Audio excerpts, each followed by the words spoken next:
China pecah rekor lagi guys. Besok tanggal 20 Juni China akan meresmikan jembatan Grand Canyon Huaqiang yang berada di provinsi Guizhou. Ini jembatan gak ada obatnya. Kenapa gak ada obat? Karena ini jembatan berada di ketinggian 625 meter di atas permukaan air sungai. 625 meter guys, itu tingginya setara sama 2 kali Menara Eiffel. Nah loh, pokok kalau kesini jangan bawa mantan aja ya. Jembatan Huaqiang ini bakal mengalahkan jembatan Tuke, yang mana jembatan Tuke itu berada di ketinggian 565 meter di atas permukaan sungai.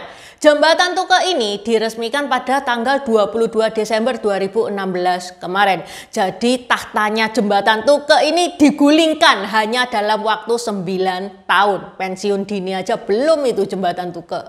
Jembatan Tuke itu ada di mana sih? Di China juga guys, di perbatasan antara provinsi Yinan dan provinsi Guizhou. Jadi agak deket sama jembatan Huaqiang, sama-sama di provinsi Guizhou-nya. China itu bagaikan pabrik jembatan gitu ya. Baru selesai jembatan satu, sudah muncul lagi jembatan satu lagi yang lebih cetar, lebih keren. Dajahao, wo jiao Intan,欢迎来到我的频道 Dynasty 小戏。New release gambar baru, Neca. Seperti biasa, ada polo shirt, ada kaos oblong. Untuk kaos oblongnya ada yang versi standar, ada versi premium. Yang Intan pakai ini warna sen, yang cuman ada di premium. Kalau teman-teman bingung apa sih bedanya kaos standar sama kaos premium, ini nih linknya. Dilihat sebentar saja, cuma 3 menit.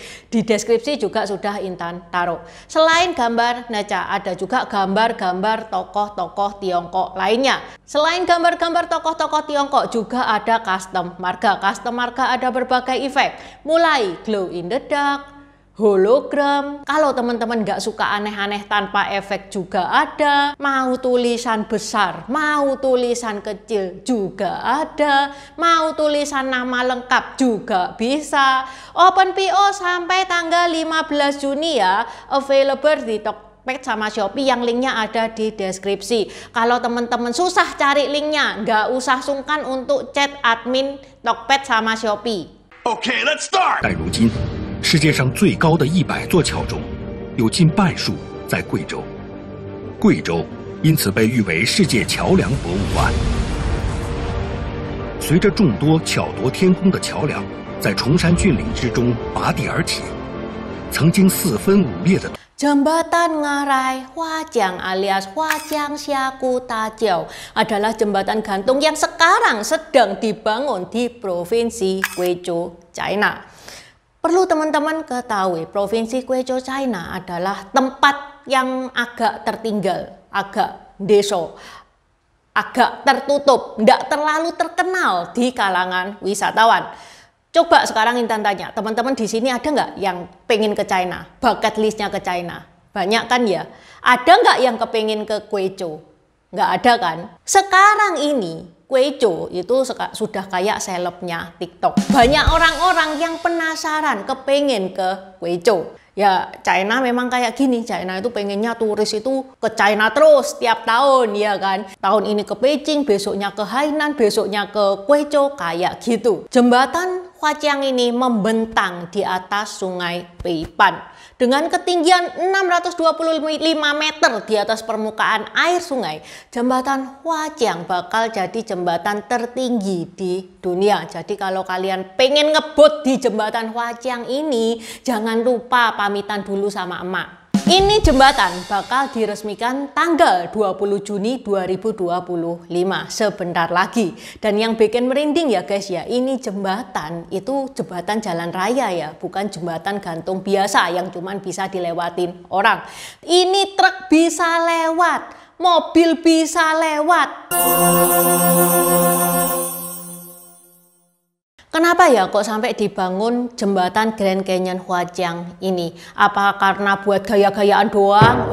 Aku loh China bisa ngebikin jembatan tertinggi di dunia.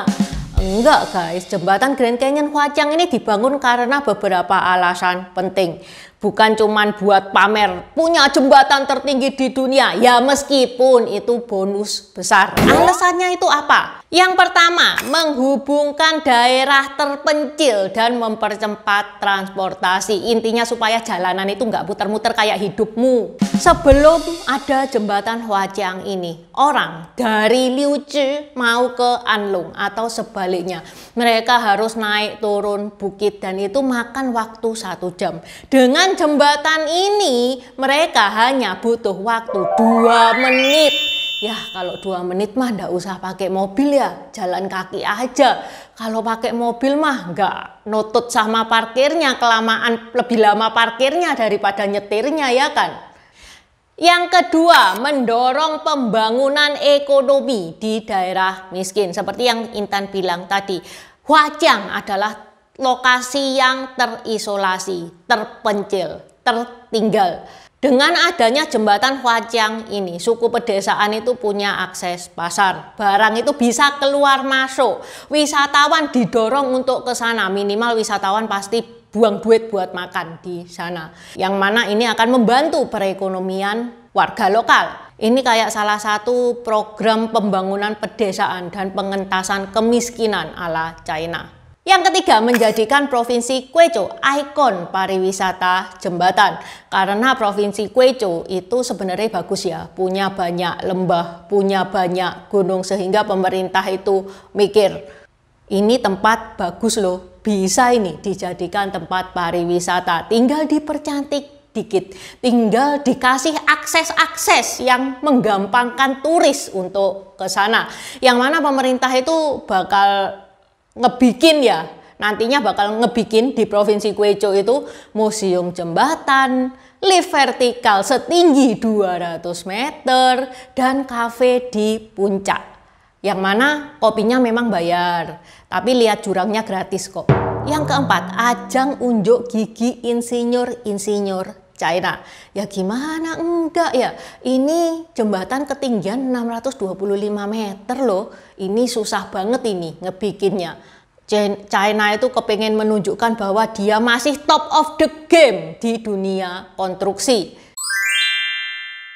Sekarang Intan mau ngasih sedikit fun fact tentang jembatan Hwajiang ini. Yang pertama, ini jembatan konstruksinya dimulai dari tahun 2022.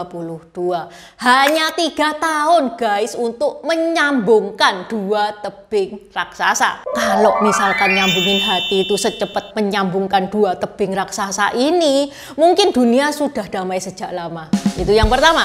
Yang kedua, kabel utama untuk pembangunan jembatan Hwajiang ini sepanjang 1420 meter. Nah loh, itu kalau kamu suruh gulung ulang nih ya, suruh lilit ulang, bakal selesai tahun 2028. Jembatan ini pakai sistem teknologi monitoring real time, pakai sensor LOT. Jadi kalau misalkan nih ya, ini jembatan ada getaran, perubahan suhu atau gerakan-gerakan mencurigakan, sistem itu langsung tahu. Jadi ada kayak CCTV khusus untuk jembatan. Jadi teman-teman nggak usah khawatir, jembatan ini aman. Kalau misalkan jembatan ini sudah nggak sehat itu ya, itu langsung otomatis ditutup. Jadi nggak akan jatuh korban dulu baru, oh ini jembatannya yang salah, mana diperbaiki. Enggak, jembatan ini aman banget. Fun fact berikutnya, pekerja yang ngebangun jembatan ini rata-rata usianya di bawah 35 tahun, alias rata-rata adalah Gen Z. Ternyata Gen Z itu bukan cuma bisa bikin konten, dia bisa loh mencetak sejarah. Jadi guys, jembatan Grand Canyon Hwajiang ini bukan cuma soal tinggi-tinggian kayak kita waktu SD dulu. Bukan ya, ini soal konektivitas, kemajuan teknologi, dan ya sedikit flexing. China bisa ngebangun jembatan menyambungkan 2 tebing raksasa. Tapi kamu nyambungin perasaan aja nggak kelar-kelar. Oke, sampai di sini dulu bahasan Intan hari ini. Kan, terima kasih udah nonton channel ini sampai habis. Dukung aku terus berkarya dengan klik subscribe dan bunyikan lonceng di bawah ya guys.